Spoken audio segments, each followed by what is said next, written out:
Elephant chemistry for NEET and JEE. और आज हम देखने वाले हैं कोऑर्डिनेशन कंपाउंड का हमारा सिक्स लेक्चर, जहां पे हम पढ़ेंगे आइसोमेरिज्म। आइसोमर्स में आज के लेक्चर में हम स्ट्रक्चरल आइसोमेरिज्म के 7 टाइप को कंप्लीट करेंगे। नेक्स्ट क्लास में मैं स्टेरियो आइसोमर्स कंप्लीट करूंगा, जहां पे हमें उसके 2 टाइप पढ़ने हैं। ठीक है, तो सबसे इंपॉर्टेंट चीज, पहली चीज कि आइसोमर्स क्या होते हैं। डेफिनेशन देखो क्या कहती है, isomers are 2 or more compounds that have same chemical formula but different arrangements of atom। Arrangement of atom different होता है, केमिकल नेचर सेम होता है। केमिकल नेचर का मतलब क्या है, मान लो मैंने एक ईथर लिया CH3O CH3, इसका अगर आप केमिकल फार्मूला निकालोगे तो कार्बन कितने हैं 2, हाइड्रोजन कितने हैं 6, ऑक्सीजन कितना है 1, ये हो गया इसका केमिकल फार्मूला C2H6O। इसी केस में मैंने कहा कि मुझे इथाइल अल्कोहल लेना है CH3CH2OH, ठीक है, ये हो गया इथाइल अल्कोहल। मान लो इसका अगर आप केमिकल फार्मूला लोगे तो क्या होगा, देखो यहाँ पे भी C2 है, यहाँ पे भी C2 था, यहाँ पे भी H कितने हैं 6, 3 3 1, H6 है, और यहाँ पे भी 1 ऑक्सीजन है। मतलब इन दोनों का ईथर का और अल्कोहल का इस केस में एग्जांपल में देखो, दोनों का केमिकल नेचर सेम है, number of carbon, number of hydrogen, number of oxygen same है, बस यहाँ पे डिफरेंट एटम्स के अरेंजमेंट है। यहाँ पे इस CH3 मिथाइल ग्रुप के बीच में मैंने ऑक्सीजन डाला, यहाँ पे मैंने एंड में ऑक्सीजन डाला, जहां पे हम इसको कहते हैं अल्कोहल और इसको कहते हैं ईथर। ठीक है, ये सबको पता है, ईथर और अल्कोहल। ठीक है, तो ये जो चीज है स्ट्रक्चरल अरेंजमेंट इसका डिफरेंट है, या एटम्स का अरेंजमेंट डिफरेंट है, ये दोनों एक दूसरे के आइसोमर्स है। ठीक है, क्योंकि इसका केमिकल फॉर्मूला सेम है बट डिफरेंट स्ट्रक्चरल अरेंजमेंट या डिफरेंट एटम्स के अरेंजमेंट, और इसी को हम कहते हैं आइसोमेरिज्म। ठीक है, इजी चीज है। अब देखो यहाँ पे सिर्फ स्ट्रक्चर की अरेंजमेंट होती है, नहीं, 2 टाइप की अरेंजमेंट होती है। सबसे पहला होता है कि अगर मान लो स्पेस में 3 डायमेंशन में उन एटम्स की अरेंजमेंट अगर डिफरेंट हो गई, डिफरेंट स्पेशियल अरेंजमेंट हो गई, स्पेशियल स्पेस में, ठीक है, स्पेशियल अरेंजमेंट, और इसी को हम कहते हैं, सीधा लेता हूं मैं, स्टेरियो। ठीक है, stereo chemistry GOC, stereo isomer. Stereo मतलब 3 डायमेंशन में स्पेशियल अरेंजमेंट किस टाइप की है, गिवन केमिकल फार्मूला की। ठीक है, और इसी को हम कहते हैं आइसोमेरिज्म या आइसोमर। और दूसरा टाइप है इसका कि किसी मॉलिक्यूल में जिस तरह से मैंने अभी ईथर और अल्कोहल दिया था CH3O CH3, या यहां पे मैंने दिया था CH3CH2OH अल्कोहल, उसको हम कहते हैं स्ट्रक्चरल आइसोमरिज्म, क्योंकि यहाँ पे स्ट्रक्चरल अरेंजमेंट डिफरेंट है एटम्स की। एटम्स का केमिकल फार्मूला यहाँ पे सेम आता है, यहाँ पे डिफरेंट स्ट्रक्चरल अरेंजमेंट आता है, यहाँ पे same chemical formula different spatial arrangement, दोनों में बस इतना ही डिफरेंस है, और इतना डिफरेंस इन दोनों को सेपरेट पढ़ने के लिए काफी है। ठीक है, तो यहाँ पे स्ट्रक्चरल अरेंजमेंट डिफरेंट होती है, same chemical formula but different structural arrangement. ठीक, अरेंजमेंट। और इसी केस में सेम केमिकल फार्मूला, स्टेरियो में same chemical formula but different spatial arrangement. ठीक है, स्पेशियल अरेंजमेंट, स्पेस में अरेंजमेंट डिफरेंट होता है। ठीक है, तो जहां पे सेम केमिकल फार्मूला पर डिफरेंट स्पेशियल अरेंजमेंट होगी, तो उस केस में मैं बात करूंगा स्टेरियो आइसोमर्स की, और जिस केस में केमिकल फार्मूला तो सेम होगा बट उसका स्ट्रक्चरल अरेंजमेंट डिफरेंट होगा, उस केस में मैं बात करूंगा स्ट्रक्चरल आइसोमेरिज्म के। तो आइसोमेरिज्म के मेनली 2 टाइप है, एक है स्टेरियो आइसोमेरिज्म और सेकंड है स्ट्रक्चरल आइसोमेरिज्म। ठीक है, अब देखो मान लो इस आइसोमेरिज्म का मतलब क्या है कि ये जो बंदा है उसके लिए एक उसकी गर्लफ्रेंड है, एक उसकी सो कॉल्ड फ्रेंड है, दोनों भी उसके लिए सेम है, दिखने के लिए लोगों के लिए तो वो दोनों सेम है, पर उन दोनों का नेचर डिफरेंट है, एक गर्लफ्रेंड है एक सो कॉल्ड फ्रेंड है। तो सो कॉल्ड फ्रेंड का जो बिहेवियर होगा, सो कॉल्ड फ्रेंड का जो बिहेवियर होगा उस बंदे के लिए, या उसके गर्लफ्रेंड का जो बिहेवियर होगा उस बंदे के लिए, वो दोनों डिफरेंट करेगा। ठीक है, तो इस डिफरेंट अरेंजमेंट्स ऑफ एटम्स के वजह से, देखो इंपॉर्टेंट लाइन बता रहा हूं मैं यहाँ पे, डिफरेंट अरेंजमेंट्स ऑफ एटम्स की वजह से physical and chemical properties different हो जाती है। फिजिकल एंड केमिकल प्रॉपर्टीज उस स्ट्रक्चर की डिफरेंट हो जाती है। ठीक है, केमिकल प्रॉपर्टीज उस आइसोमर की डिफरेंट हो जाती है। और क्यों डिफरेंट हो जाती है? क्योंकि एक उसकी बंदी है, गर्लफ्रेंड है, और दूसरा उसकी सो कॉल्ड फ्रेंड है। तो इसके वजह से दोनों का भी उसके लिए जो नेचर होगा वो डिफरेंट होगा। तो उसकी वजह से फिजिकल एंड केमिकल प्रॉपर्टीज भी उसकी डिफरेंट होगी। ठीक है, उसके लिए तो physical and chemical properties isomerism में डिफरेंट होती है। क्यों डिफरेंट होती है? क्योंकि डिफरेंट अरेंजमेंट्स ऑफ एटम्स की वजह से। ठीक है, और आइसोमरिज्म के दो टाइप है। सबसे पहला टाइप आता है स्टेरियो आइसोमरिज्म या स्ट्रक्चरल लॉ, क्योंकि आज हम स्ट्रक्चरल खत्म करने वाले हैं। फर्स्ट आएगा स्ट्रक्चरल आइसोमरिज्म, सेकंड आएगा स्टेरियो आइसोमरिज्म। अब स्ट्रक्चरल आइसोमरिज्म का मतलब है same chemical formula different structural arrangement. ठीक है, और स्टेरियो आइसोमरिज्म का same chemical formula different spatial arrangement. अब जो मेरा स्टेरियो आइसोमेरिज्म है, जो मेरा स्टेरियो आइसोमेरिज्म है, इसके दो टाइप पढ़ते हैं, और मेरे स्ट्रक्चरल आइसोमेरिज्म के 7 टाइप पढ़ते हैं। ठीक है, जो मेरा स्टेरियो आइसोमेरिज्म है उसके दो टाइप आते हैं। स्टेरियो आइसोमेरिज्म के दो टाइप आते हैं। सबसे पहला टाइप देखो, सबसे पहला टाइप आता है ज्योमेट्रिकल आइसोमर्स। ज्योमेट्रिकली डिफरेंट आ रहा है। ठीक है, geometrically EZ cis trans geometrical isomerism. ठीक है, और दूसरा आता है ऑप्टिकल आइसोमेरिज्म। ऑप्टिकल का क्या मतलब होता है? अगर मैंने लाइट पास की, वो D में जा रहा है या L में जा रहा है, डेक्स्ट्रो रोटेटरी और लीवो रोटेटरी। ठीक है, D ग्लूकोज, L ग्लूकोज। ठीक है, D क्यों कहते हैं? ग्लूकॉन D ही जाते हो आप, जब मेडिकल स्टोर पे जाते हो तो ग्लूकोज पे D लिखा होता है। क्यों होता है? क्योंकि वो D फॉर्म है। देखेंगे यहाँ पे ऑप्टिकल आइसोमेरिज्म में। और जो मेरा सेकंड था स्ट्रक्चरल में, तो स्ट्रक्चरल में सारे 7 टाइप आते हैं। 7 टाइप में सबसे पहला है linkage isomerism, second hydrate isomerism, hydrate और इसी को सॉल्वेट भी कहते हैं। ठीक है, सॉल्वेट आइसोमेरिज्म। जो मेरा थर्ड है वो है coordination isomerism, coordination isomerism. Fourth है मेरा coordination position isomerism, coordination position isomerism. देखो डिफरेंस है, coordination isomerism and coordination position isomerism में डिफरेंट है। इस हर एक पॉइंट को हम स्पेशली पढ़ेंगे। लिंकेज आइसोमर की डेफिनेशन पढ़ाऊंगा, उसके एग्जांपल दूंगा। हाइड्रेट या सॉलिड आइसोमर्स किसे कहते हैं वो पढ़ाऊंगा, उसके कुछ एग्जांपल भी कराऊंगा। ठीक है, स्टेप बाय स्टेप हम ये सब देखने वाले हैं, मैं बस टाइप बता रहा हूं यहाँ पे। तो मेरा जो 5th पॉइंट है वो है मेरा लिगैंड आइसोमेरिज्म। लिगैंड में चेंजेस आते हैं, लिगैंड में एटम्स डिफरेंट अरेंजमेंट होता है स्ट्रक्चरल का। ठीक है, 1 2 1 3 इसके इस पर डिफरेंट आता है, बताऊंगा मैं वो भी। मेरा जो 6th है वो है आयोनाइजेशन आइसोमेरिज्म। एंड मेरा जो लास्ट आता है 7 वो है पॉलीमराइजेशन आइसोमेरिज्म। ठीक है, पॉलीमराइजेशन आइसोमेरिज्म। तो ये 7 टाइप हमें अभी पढ़ने हैं स्ट्रक्चरल आइसोमेरिज्म के, और नेक्स्ट क्लास में हम ये ज्योमेट्रिकल एंड ऑप्टिकल आइसोमेरिज्म देखेंगे। ठीक है, फर्स्ट एग्जांपल है स्ट्रक्चरल आइसोमेरिज्म का, वो है लिंकेज आइसोमेरिज्म। ठीक है, नाम में ही पता चल रहा है लिंक हो रहा है, मेटल के साथ ही लिंक करेगा, क्योंकि लिगेंड मेटल के साथ बॉन्ड फॉर्मेशन में लिंकेज बनाता है। तो लिंकेज आइसोमेरिज्म, देखो किसके बारे में बात कर रहा हूं मैं, किस लिगेंड के बारे में बात कर रहा हूं, ये इंपॉर्टेंट है। व्हेन एन एम्बिडेंटेड लिगैंड बहुत ज्यादा इंपॉर्टेंट। क्या होता है एम्बिडेंटेड लिगैंड?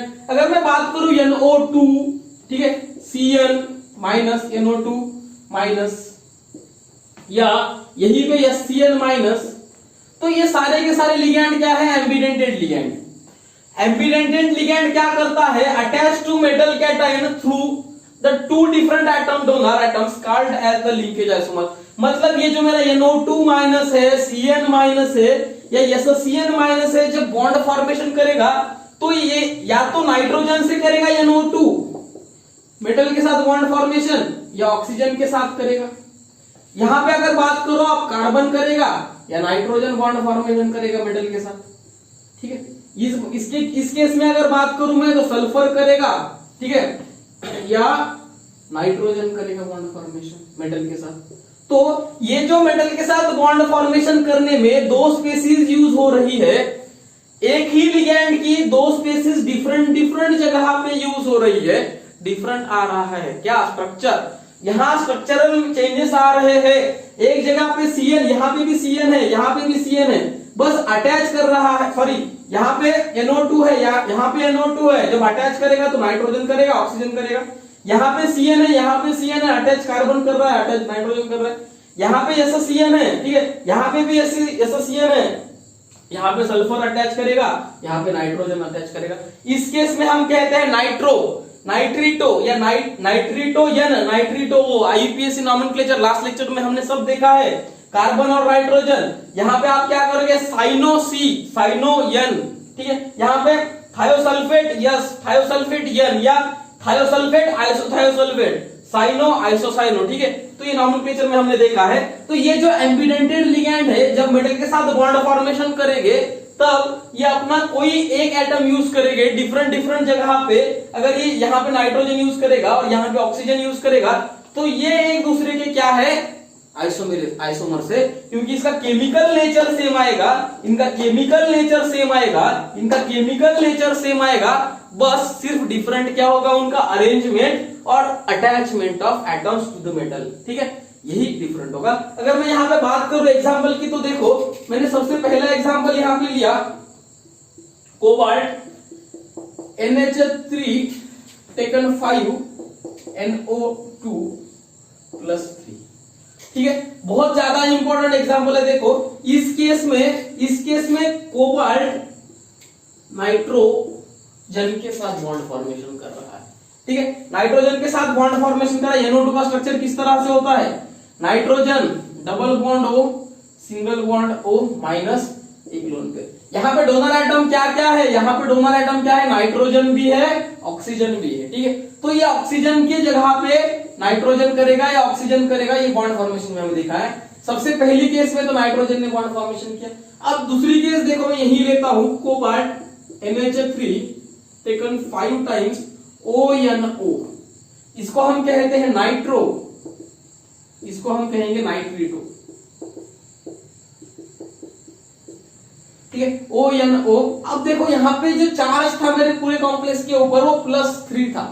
यहाँ पे क्योंकि न्यूट्रल नाइट्रोजन बॉन्ड फॉर्मेशन में यूज हो रहा था कोबाल्ट के साथ, अब यहाँ पे चार्ज में चेंज आएगा, क्योंकि यहाँ पे एक निगेटिव चार्ज यूज हो रहा है बॉन्ड फॉर्मेशन में, इसलिए एक निगेटिव एक पॉजिटिव को कम करेगा। और इसी का मतलब क्या है, जो चार्ज आएगा मेरे इस पूरे कॉम्प्लेक्स पे वो +2 आएगा, यहाँ पे +3 आएगा। इंपॉर्टेंट है, छोटा सा कंसेप्ट है, बस समझने वाली बात है, ठीक है।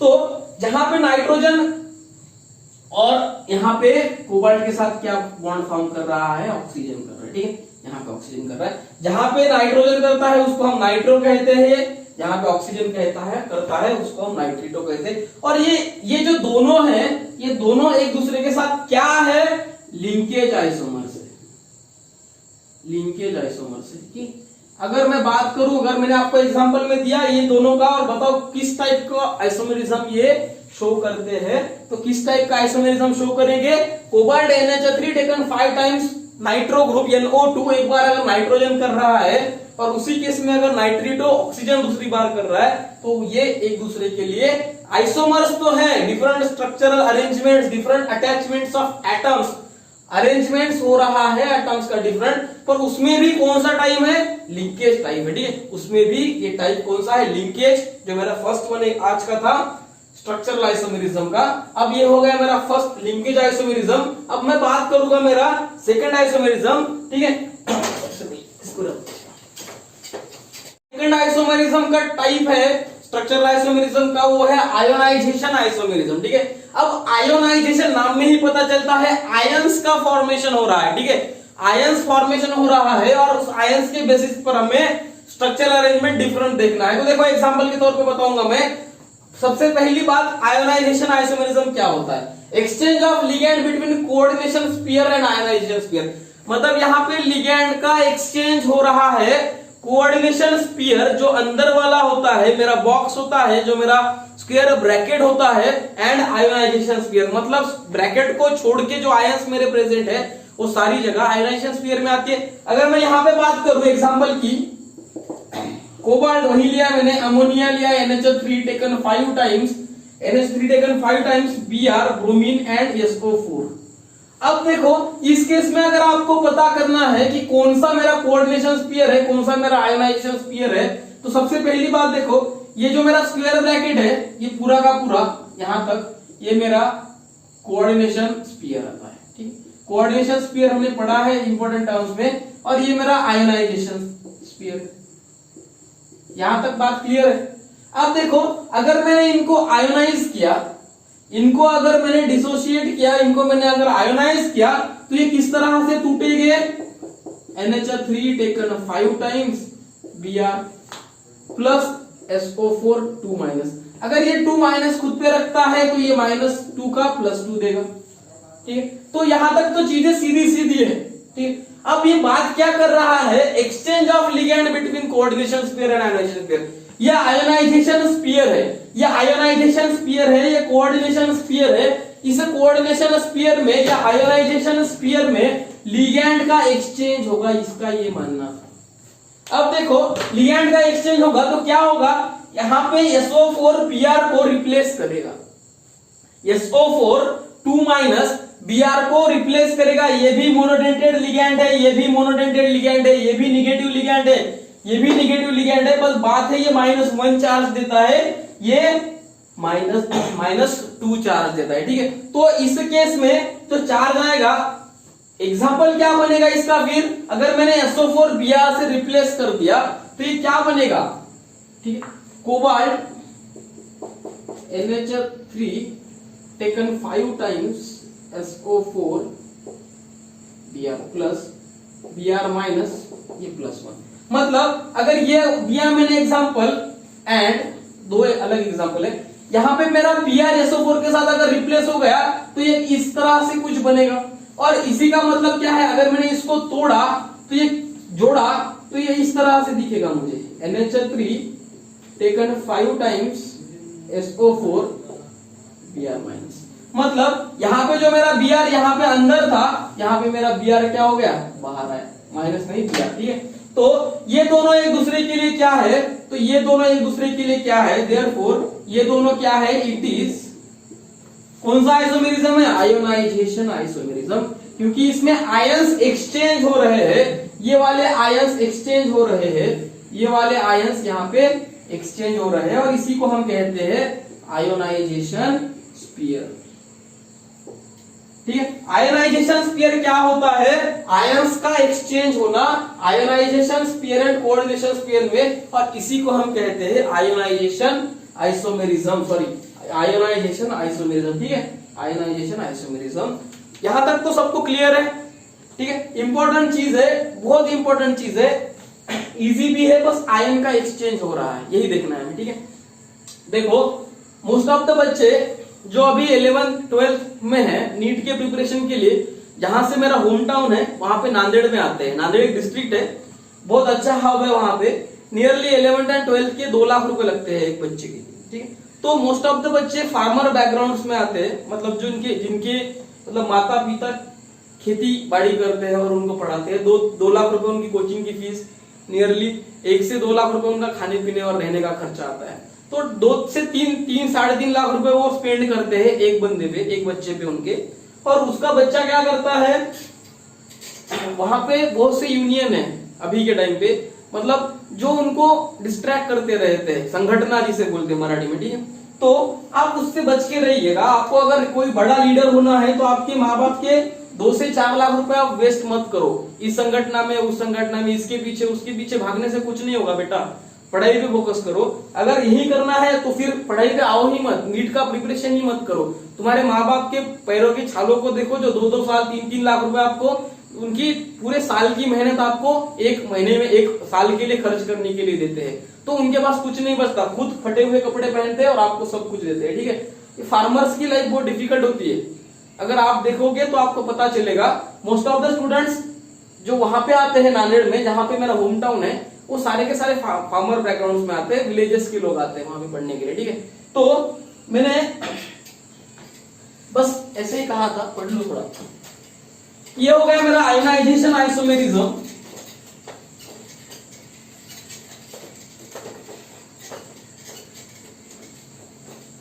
है वो है कोऑर्डिनेशन आइसोमेरिज्म। ठीक है, कोऑर्डिनेशन आइसोमेरिज्म क्या होता है देखो, when cation and anion are both complex ion there may be exchange of ligands between two ions. मतलब जो मेरा कोऑर्डिनेशन आयंस है, अगर मैं बात करूं यहाँ पे एग्जांपल के तौर पे बताऊंगा, उन दो कोऑर्डिनेशन आयंस में, दो कोऑर्डिनेशन स्फीयर में एक्सचेंज हो रहा है आयंस का। वहां पे आयोनाइजेशन में ionization sphere and coordination sphere में आयंस का एक्सचेंज हो रहा था। ठीक है, यहाँ पे coordination sphere and coordination sphere में ही एक्सचेंज होगा। डिफरेंस है देखो, अगर मैंने यहाँ पे लिया कोबाल्ट NH3 टेकन 6 टाइम्स, और उसके साथ एक मेरे पास कोऑर्डिनेशन स्फीयर है क्रोमियम CN6। ठीक, तो यहाँ पे देखो, ये मेरा कैटायन है, ये मेरा एनायन है। अगर मैंने इन दोनों को तोड़ा, ये Cn- है, ये न्यूट्रल लिगेंड है। ठीक है, इंपॉर्टेंट चीज है, बहुत इंपॉर्टेंट है। अब बात क्या है, कोऑर्डिनेशन स्फीयर में जो लिगेंड है वो एक्सचेंज करेगी। एक्सचेंज किस तरह से करेंगे, यहाँ पे कोबाल्ट के साथ Cn आएगा 6 टाइम, एंड मेरे क्रोमियम के साथ, एंड नहीं, ठीक है, साथ में है ये, क्रोमियम के साथ यहाँ पे अमोनिया आएगा NH3 6 टाइम। तो ये मेरा क्या है, अमोनिया मेरे कोबाल्ट के साथ था सबसे पहले। अब इसमें क्या हुआ, कोबाल्ट का के साथ का जो नाता था, जो बंधन था, वो तोड़ के क्रोमियम के साथ चला गया, और जो मेरा क्रोमियम के साथ Cn था, वो कहता है अच्छा तू इसके साथ आया, मैं इसके साथ आ जाता हूं। ठीक है, तो ये क्रोमियम साइनाइड के साथ आया, सॉरी क्रोमियम मेरा क्रोमियम अमोनिया लेके गया, इसलिए मेरा जो Cn क्रोमियम के साथ था वो कोबाल्ट ले गया। ठीक है, तो यहाँ पे एक्सचेंज हो रहा है, आयंस का एक्सचेंज हो रहा है, और जहां जहां पे कोऑर्डिनेशन स्फीयर में आयंस का एक्सचेंज होता है, उस हर केस में हम उसे क्या कहते हैं, कोऑर्डिनेशन आइसोमेरिज्म कहते हैं। ठीक है, तो ये हो गया मेरा थर्ड वन, कोऑर्डिनेशन आइसोमेरिज्म। अब मेरा जो फोर्थ वन है वो है हाइड्रेट आइसोमेरिज्म या सॉल्वेट आइसोमेरिज्म। ठीक है, हाइड्रेट आइसोमेरिज्म या सॉल्वेट आइसोमेरिज्म टाइप है स्ट्रक्चरल आइसोमेरिज्म का, वो है हाइड्रेट आइसोमेरिज्म या सॉल्वेट आइसोमेरिज्म। ठीक है, हाइड्रेट नाम से ही पता चलता, हाइड्रेट मतलब वाटर, हाइड्रेट मतलब वाटर, वाटर का एक्सचेंज हो रहा है, कहीं तो वाटर का एक्सचेंज हो रहा है, इसलिए इसको हाइड्रेट आइसोमेरिज्म कहते होंगे। ठीक है, देखते हैं water molecule exchange between coordination sphere. देखो कोऑर्डिनेशन स्फीयर में वाटर मॉलिक्यूल एक्सचेंज तो हो रहा है, एंड आयोनाइजेशन स्फीयर मतलब ionization sphere and coordination sphere में वाटर मॉलिक्यूल का एक्सचेंज हो रहा है लिगेंड के साथ, या लिगेंड एक्सचेंज कर रहा है वाटर मॉलिक्यूल को। ठीक है, तो resulting isomers are called hydrate isomers, और इसी को हम हाइड्रेट आइसोमर कहते हैं, और इसी को सॉल्वेट आइसोमर भी कहते हैं। कई जगह पे आपको सॉल्वेट मिलेगा तो कंफ्यूज होने की बात नहीं, सॉल्वेट नाम हाइड्रेट का ही है। हाइड्रेट इजी जाता है समझने को, क्योंकि वाटर मॉलिक्यूल यहाँ पे, तो हाइड्रेट लेके चलूंगा मैं। ठीक है, तो हाइड्रेट आइसोमर इसे हम कहते हैं। अगर मैं एग्जांपल की बात करूं तो देखो कोबाल्ट H2O, एग्जांपल क्या लिया मैंने, कोबाल्ट लिया वही, और यहाँ पे मैंने वाटर लिया, क्योंकि वाटर के साथ डील करना है मुझे। H2O taken 6 times Cl3।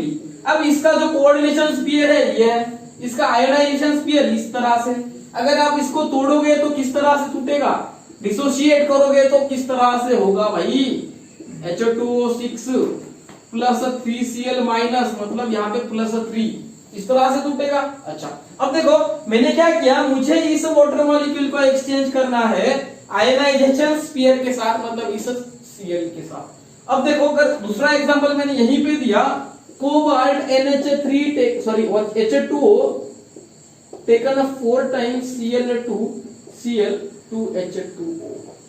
अब देखो यहाँ पे क्या होगा, देखो जो मैंने इस तरह से यहाँ पे 3 Cl दिखाए थे, आयोनाइजेशन स्फीयर में, अब आयोनाइजेशन स्फीयर में यहाँ पे एक Cl और 2 वाटर मॉलिक्यूल है। इसी का मतलब इसमें से जो 2 Cl थे उसने यहाँ के 2 वाटर मॉलिक्यूल को रिप्लेस किया। यहाँ पे अभी के लिए वाटर मॉलिक्यूल कितने हैं? 4 है। ठीक है, अगर आप इसको तोड़ोगे तो किस तरह से टूटेगा? डिसोसिएशन करोगे तो किस तरह से होगा?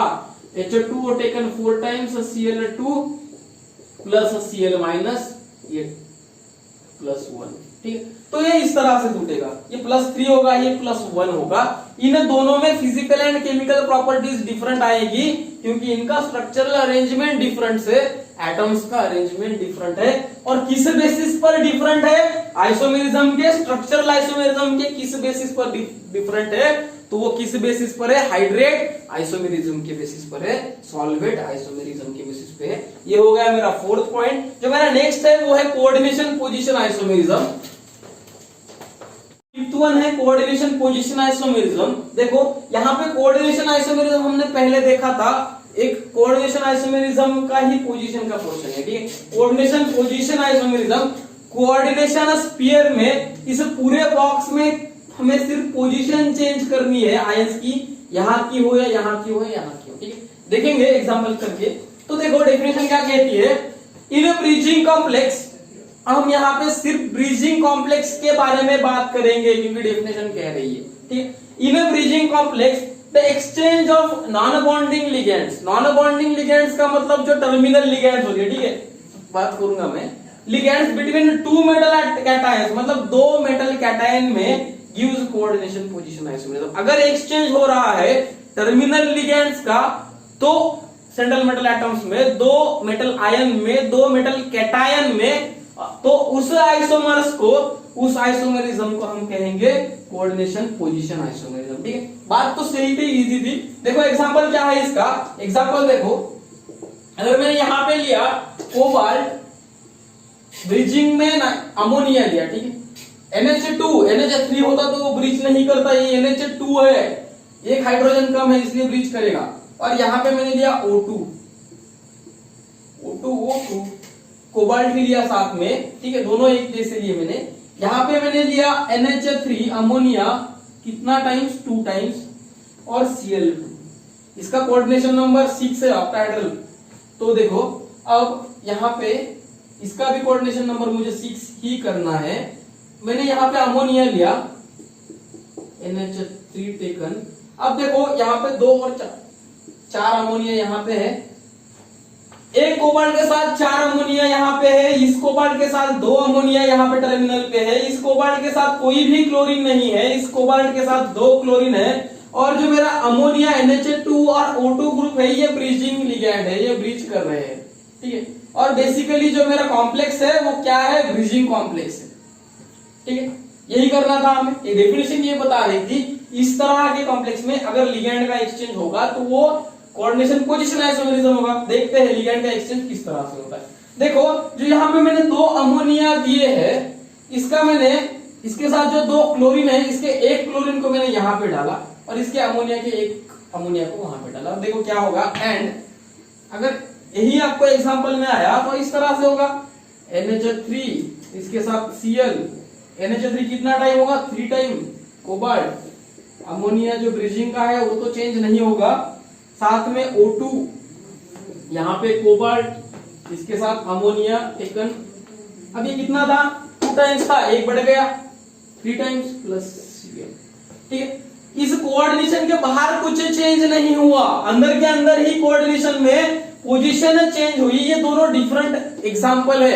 अगर आपको ये दोनों दिए और पूछा गया कि बताओ ये आइसोमेरिज्म कौन सा है, तो बताओगे आप, या आप अपने आप से एक्सचेंज नहीं करोगे खुद से, इसका टाइप बताया तो आपको बताया कि ये बताओ कौन सा है, तब बताओगे आप इसको। ठीक है, तो यहाँ पे जो Cl है वो Cl अपने आप से एक्सचेंज नहीं होगा, ये एक एग्जांपल होगा, ये एक एग्जांपल होगा। हम ये देख रहे हैं, पैटर्न देख रहे हैं कि यहाँ पे अगर 1 Cl है, यहाँ पे 2 Cl है, अगर इन सारा का जो केमिकल फार्मूला है सेम है और स्ट्रक्चरल अरेंजमेंट डिफरेंट है तो उसे हम आइसोमेरिज्म कहते हैं। उसमें भी अगर वो स्ट्रक्चरल है तो उसको स्ट्रक्चरल आइसोमेरिज्म कहते हैं। उसमें अगर पोजीशन चेंज है कोऑर्डिनेशन स्फीयर के अंदर तो उसे हम कोऑर्डिनेशन पोजीशन आइसोमेरिज्म करते हैं। सिंपल सा कंसेप्ट है, कंफ्यूज होने की बात नहीं। ठीक है, तो ये हो गया मेरा fifth one, coordination position isomerism.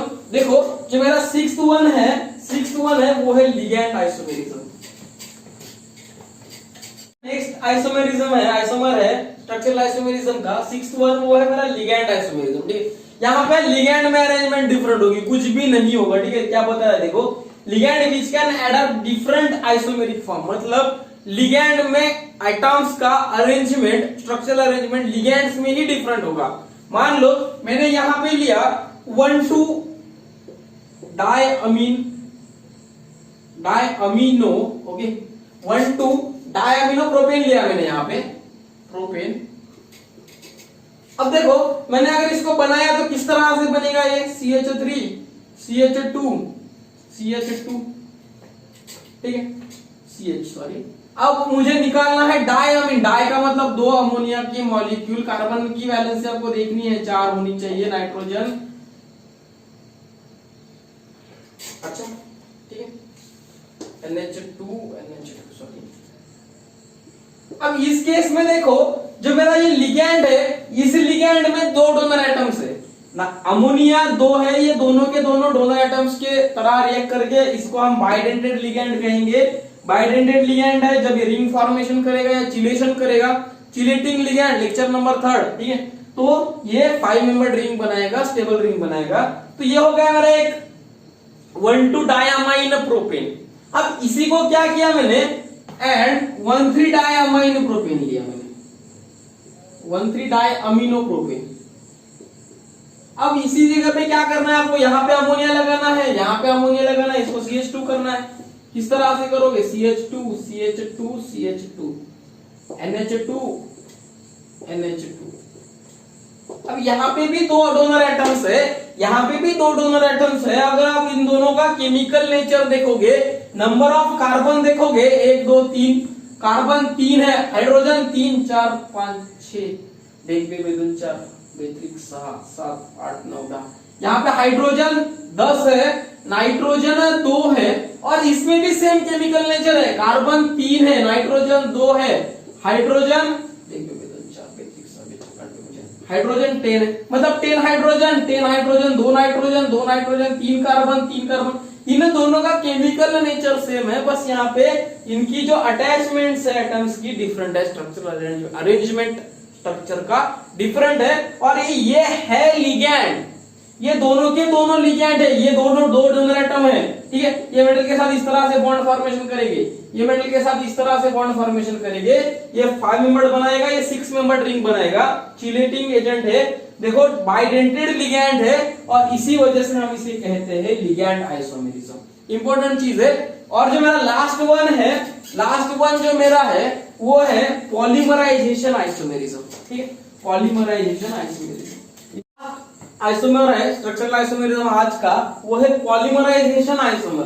Polymerisation देखो, पॉली का मतलब होता है मेनी, मर का मतलब होता है यूनिट, मतलब मोनोमर के ऐसे डायमर या पॉलीमर फॉर्मेशन बनाना, बड़े स्ट्रक्चर की चेन फॉर्मेशन करना, और इसी को हम कहते हैं पॉलीमराइजेशन आइसोमेरिज्म। ठीक है, पॉलीमराइजेशन आइसोमेरिज्म देखो कहता क्या है, 2 compounds having the same elemental composition. Elemental composition का मतलब होता है इलेक्ट्रॉनिक कॉन्फ़िगरेशन के बारे में बात कर रहा हूं, ठीक है, इलेक्ट्रॉनिक कॉन्फ़िगरेशन। ये एलिमेंटल कंपोजिशन का मतलब, यहाँ पे एक बात याद रख लो, इलेक्ट्रॉनिक कॉन्फ़िगरेशन की बात कर रहा हूं, इलेक्ट्रॉनिक कॉन्फ़िगरेशन, ठीक है, मैंने पढ़ाया है पीरियोडिक टेबल में। तो बट डिफरेंट है मॉलिक्यूलर वेट, और इनका जो एलिमेंटल कंपोजिशन या इलेक्ट्रॉनिक कॉन्फ़िगरेशन जो होता है वो सेम होता है, बस इसका मॉलिक्यूलर वेट जो होता है या मास जो होता है वो डिफरेंट होता है जब ये फॉर्मेशन करते हैं स्ट्रक्चर्स का।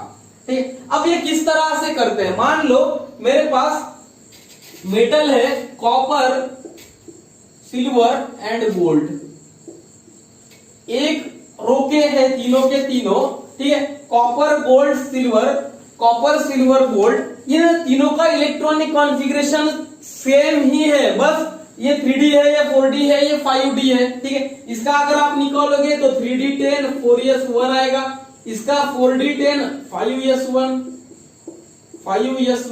इसका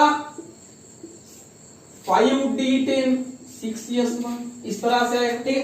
तो इन तो तीनों का जो इलेक्ट्रॉनिक कॉन्फ़िगरेशन है वो सेम ही है, बस इनका जो नंबर ऑफ इलेक्ट्रॉन्स है आउटर मोस्ट शेल में वैलेंस इलेक्ट्रॉन्स है वो सारे का सारा सेम है, इनके ऑक्सीडेशन स्टेट हो या अदर चीजें, पर इनमें मॉलिक्यूलर वेट ही डिफरेंट आएगा और इस केस में ये फॉर्मेशन करेगा पॉलीमर आइसोमर, पॉलीमराइजेशन आइसोमर्स का। किस तरह से करेगा देखो, मान लो मैंने एक एग्जांपल लिया, कॉपर का जो एटॉमिक वेट होता है वो नियरली होता है 69 यू समथिंग है पॉइंट में, इसका मतलब होता है यूनिट, ठीक है, एटॉमिक मास यूनिट, यू का मतलब। एजी का है 107 के पास नियरली, और ये एयू का है 196 के पास यू, ठीक है, पॉइंट में है कुछ आगे। तो ये इनके एटॉमिक वेट हो गए, ये डिफरेंट है, इनकी इलेक्ट्रॉनिक कॉन्फ़िगरेशन मैंने अभी निकाल के दिखाए थे, इनकी इलेक्ट्रॉनिक कॉन्फ़िगरेशन सेम है, इनके एटॉमिक वेट डिफरेंट है। अब यहां तक तो बात ठीक है, हो गई ठीक। अब मुझे बात करनी है एग्जांपल की। देखो मान लो मैंने 2 यूनिट लिए cobalt, dimer formation lecture number 4 मैंने बताया कौन करता है कौन नहीं करता, CO4 कर रहा था क्योंकि उसके पास 17 इलेक्ट्रॉन्स हो रहे थे, उसको 18 इलेक्ट्रॉन रूल फॉलो करना था, ओबे करना था, या इफेक्टिव एटॉमिक नंबर रूल ओबे करना था, स्टेबल बनना था, ठीक है। तो मैंने यहां पे लिया, ये कोबाल्ट है और ये सारे के सारे कार्बोनिल है, कंफ्यूज मत होना, ठीक है, ये पीछे है और ये आगे, स्टेरिक केमिस्ट्री भी दिखाऊंगा मैं यहाँ पे सीधा सीधा। तो ये हो गया मेरा CO4।